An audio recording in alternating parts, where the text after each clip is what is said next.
This week, we'll be taking a look at Socrates, one of the most important philosophers in the Western philosophical tradition. Indeed, Socrates is so important in the history of philosophy that philosophers that came before him are defined as the pre-Socratic philosophers. So, why is Socrates so important? He didn't write anything that we know of.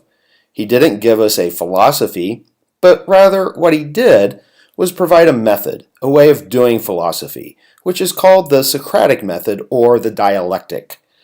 The Socratic method is a way of asking questions with the goal of achieving clarity and truth. Socrates famously said that the only thing that he knew was that he did not know, thus propelling him on a lifelong quest for knowledge.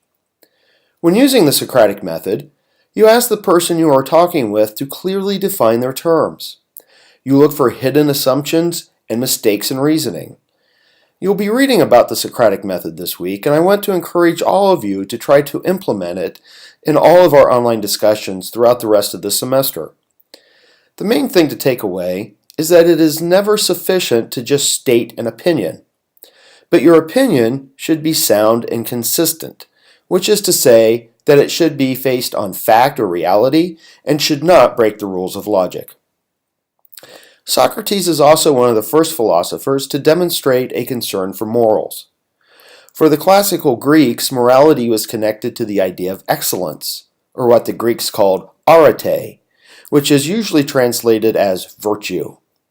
We'll be discussing virtue later in the course, but for now, think of it in this way. Virtue, excellence, was connected to a function or role. So, the virtue of a knife is the sharpness of its blade.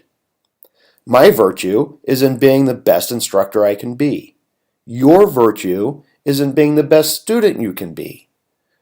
Socrates broadened this understanding by suggesting that you focus on being an excellent person in all areas of your life, which not only includes common virtues like being honest or courageous, but also making full use of your reason.